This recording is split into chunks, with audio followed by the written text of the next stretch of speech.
Okay, ready? Hey guys, and welcome back to my channel. Today, our very special guest is Seaira Baker. Hi everyone, and Keshane. That means welcome to my territory in Squamish Nation. We're currently on the unceded and unsurrendered territories of the Musqueam, Squamish, and Tsleil-Waututh. And we're deep into Musqueam territory, and one of my ancestors was Chief Kiapolano, who was Musqueam and Squamish. So, hi. Bam! And we are back in the house. This week, we have Seaira Baker. Guess who's back in the house? Bam! Back with a brand new episode. Well, story. So this week, Seaira talks to us about her journey to figuring out her bi-queer self and how that all came about from growing up.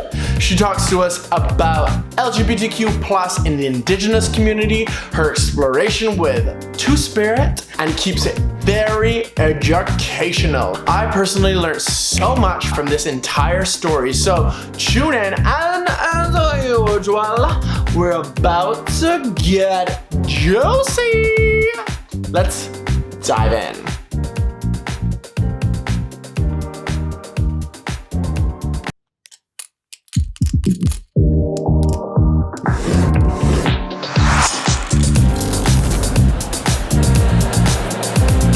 Why don't you tell us a little bit about yourself, of how you identify? So I identify as queer and bisexual, and I'm figuring out a whole bunch of other things in the current moment, which we'll talk about. How did you come to terms with being bisexual? So maybe I'll start from the beginning. Beginning. Let's go. We're going right back. I'm like in my mom's let's go. in my mom's tummy, and my parents were trying to figure out what my gender was, and they always thought I was a boy because I would kick so much. I remember my dad telling me the story of he went to go and check in on me and put his ear to my mom's stomach. I was like, how are you? Like what's going on? And I just kicked him in the face. Not today, Dad. After that, they just gave up on gender with me. I just kicked it out. I was like, no, none of this. Nope. None of these gender binaries. Yeah. We don't go by those. My dad is very traditional. My dad is Squamish Nation, and we're also Tlingit, Kwakwaka'wakw, Musqueam, Zawa, Danook, and Haida. So there's a long lineage, and I'm essentially related to the entire West Coast. Wow. And my dad is very traditional. He's a master carver. So I grew up watching him carve and grew up singing and dancing with him. My dad, in potlatch or in ceremony, would always teach me the boy version of things, and my aunties would be like, what are you doing? Yeah. And I think half of it is oh, maybe that's just what he knew, so he was teaching me, but I do really feel like he just kind of knew something, and was always just really happy to teach me those lessons. And I was always so crushed when I my aunties caught me and were like, no, do the girl version. I love that he was so open to just allowing you the space to either try boy stuff or try girl stuff, because in the community it's quite boys do the boy stuff, girls do the girl stuff, correct? It's very role based. Yeah. Roles aren't binary in my culture. Okay. But when you're first starting out, it's you do the boy things or the girl things. Okay. And you kind of start figuring out your life and where your position is through that. At least that's been my experience. Yeah. And traditionally there were so many roles for so many different genders and different non-conforming identities. They were held in very sacred and high regard, because with Two-Spirit, you're able to walk between both worlds and walk between many worlds, and you have such a different ability that binary can't really see. So you have this extra ability to see things from all directions. I always love that my dad just supported me figuring all that out. My mom's also been supportive as well, but I definitely say my dad just kind of pushed it. Yeah, he's When was the first time you had a crush on a girl? So my best friend, Dakota, if you're watching this, I wouldn't say we had a crush on each other. I grew up with all boys. So there's no Seaira and the boys. Yeah. So Dakota was my first girlfriend relationship, and we've been best friends, and we've been best friends forever. And I remember we were having a conversation one day, and we're like, oh, have you ever kissed anyone before? And she's like, no. And she's like, have you? I'm like, no. Should we just try? Let's experimental. Yeah. So we kissed each other, and it was gross. We hated it. It was Never doing it again. Never again. And then I was modeling when I was 16, I think, in Vegas for an Indigenous fashion show. Love that. And I completely fell in love with this girl, like head over heels, like Vegas style, like one night, completely in love with this person. Wow. And was like so like humbled by realizing that I could feel that strongly. It wasn't just like I'm curious. It was like, wow, I genuinely hope for the absolute best for this person. I love that. First of all, that when we open ourselves up to a possibility or something, because if you were closed off, you would never have had that one night moment with somebody, but you did. You had that like openness, and you genuinely felt so much love for a person, and I think that's so special because there's 7 billion people in the world. Why not create a little connection with a lot of people? Let's carry on. And I remember really clearly my first like bisexual pet peeve moment happened that night because I was so enamored with this woman. And we were making out, and then suddenly all the men were just like, worst. The worst. Horrible.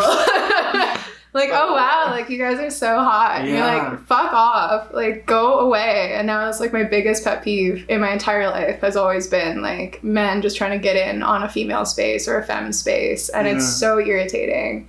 And sexualizing the connection that you two had, which was actually genuine and not two girls making out in a club. Two hetero girls making out in a club. Yeah. You know what I mean? I'm pretty sure this person was just like amused at this whole situation as I'm like essentially finding out I'm bi in this whole like scenario. So thank you if you're watching this. Thank you so much for this moment. You've opened up a whole new chapter in my life. Great. Did you have a hard time connecting with bisexuality? I've been subjected to a binary for most of my life, despite my dad supporting a lot of fluidity growing up. I've always been seen as very feminine and female, and I don't necessarily feel feminine or female, but I present very femme. I find a lot of power in presenting femme. I really enjoy femme things. And check those nails out, though. Yes. They're by Haida artist Seaira Keshane. Did you get that? Link below. Despite like fluidity in most of my childhood, I've always felt a strong binary in my life. And since identifying with queer, essentially last year, which is also a really good story. I'm ready for it. Realizing that I don't have to be so binary with everything. And that's why I've identified with bisexual, because it's very like binary still, I think, in its application, where it's like I'm attracted to men and women, but that's not quite the full story. And there's a lot of really beautiful legends in my culture about like it's not about the body, it's not about like the skin and bones, it's about the spirit and being attracted to the spirit of someone. And there's so many lessons and teachings in my culture like that. Wow. I love that. Which is really beautiful to be able to have access to some of those stories and try and remind myself of that. And I'm currently really happily in like a hetero relationship with an incredible Cree man, so I'm very, very happy and pleased. But yeah, it's been really interesting like navigating that binary, and now just figuring out where I allow myself to blur it again and just remember that fluidity I had as a kid, and that was really supported. Yeah.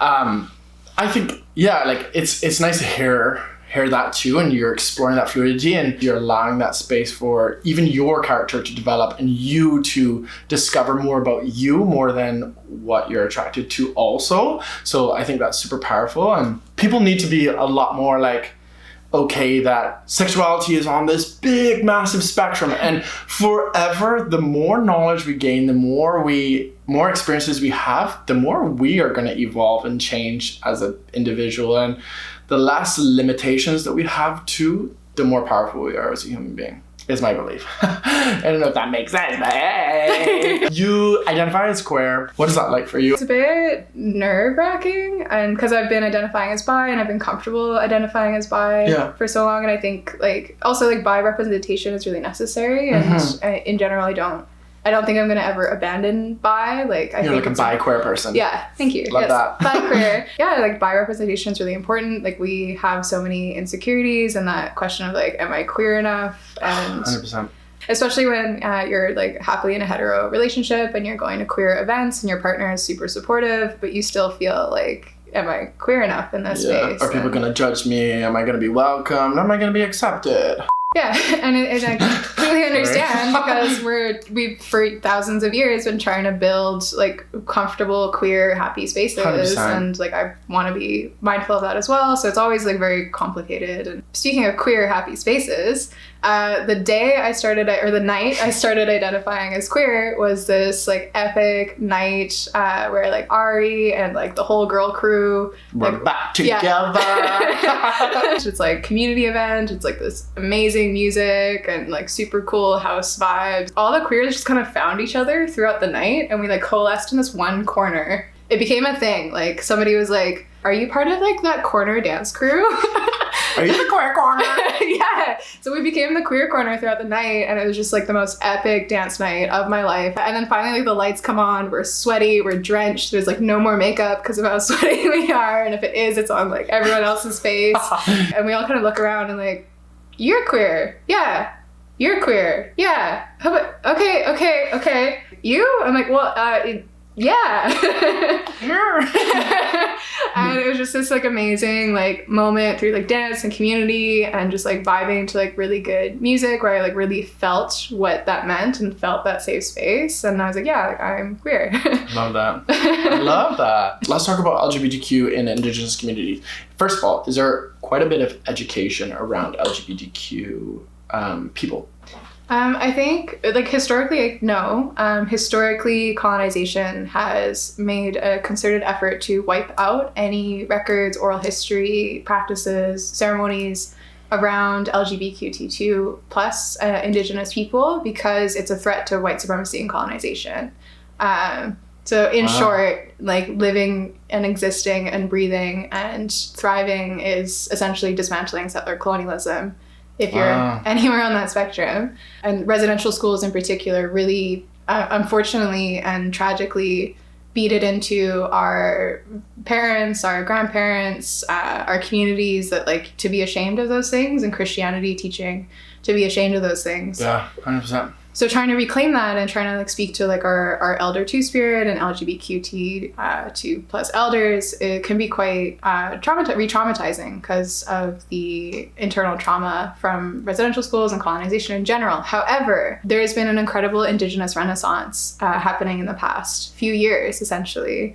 And it's been so incredible to watch and so incredible to see and like watch it build and watch this Indigenous pride come back. And pride in general come back. 100%. A lot of our two-spirit kind of young elders are really trying to reclaim and take back space and create safe spaces in community. A really great example of some like two-spirit idols of mine is Arena Skew, who's one of our Squamish Nation band counselors. She's Afro-Indigenous. She's an incredible advocate for two-spirit. Cal Salem, who's another one of our Squamish Nation band counselors. He came out as queer recently as well during his office. And wow, that's huge. Which is amazing. So in the Squamish Nation, we have these two like incredible queer leaders, and we recently painted a rainbow sidewalk outside of our community center. It's just been really nice to see this umbrella like create that space because of the work that they've been doing very visibly, but also all the not visible work that's been being built up for years to get to that point. Yeah. We're building those resources as we speak. So if you know where to look right now, I think, and you know the right people to talk to right now, there's way more resources than there's been in a very long time. However, I would love to start working towards like that ancestral knowledge that was very intentionally attempted to be wiped out, and I truly believe that we still have a lot of that knowledge, and it's just about healing and reclaiming and getting back to those spaces. Yeah. Can we talk about two-spirit and what it means to be a two-spirited person within Indigenous community? Two-spirit, as much as it's this incredible term, is also a pan-Indigenous term, so it's something that's like all nations are starting to work with, and not all nations have the same words or same understanding. Pan-Indigenous? So pan-Indigenous is this idea that all Indigenous cultures are the same, we all look the same, speak similar languages, have similar needs, cultural needs, and so on and so forth, and that's simply not true. There's 614 Indigenous bands, just bands, not including ancestral and like everything else in Canada. Pan-Indigenous is like when you refer to Indigenous people and you just see us as like one group, and we simply are not. We're very complex nations with nation governing, and we have our own governing practices, and each territory is different from all the other, and each nation is different.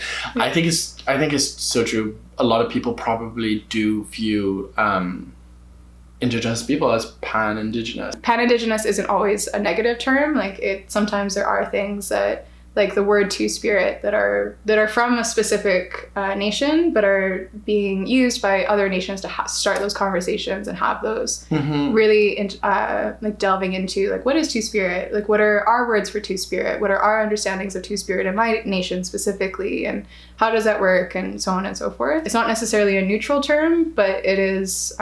It doesn't have to be bad or good, but it's just being hypercritical of. Always be sure that you're being like hyper specific, and the more specificity you can put into your language around Indigenous people, the better. Ah, great. I love that. You said you were exploring two-spirit. What does that look like for you?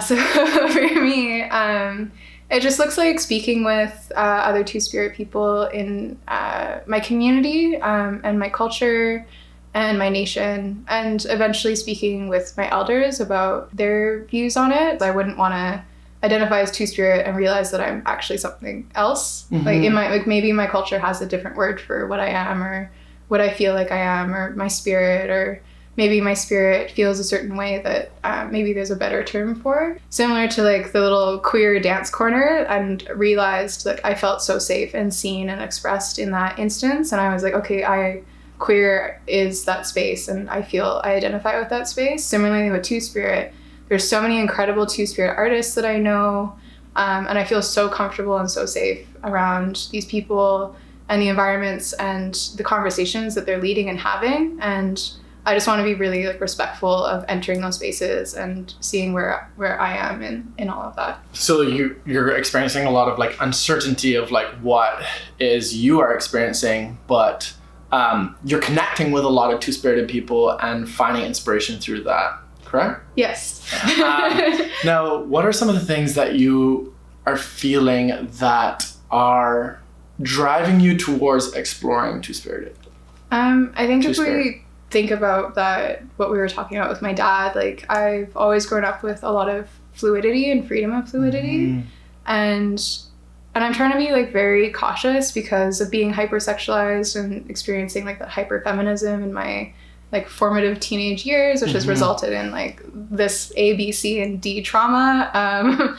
I really want to make sure that I'm like understanding my own personal stuff with it all, but at the same time, like I don't feel female. Like yes, I rep femme every day, all day, but I don't genuinely feel female, and I'm still trying to figure out what that means. Is it like the English word that I have issue with? Is it like the feeling attached to it, or is it truly like my spirit is like I'm not gendered? Yeah. So I'm still like figuring all that out, but cool. That's kind of why I'm here having these conversations. Love that. No, I'm learning a lot from that.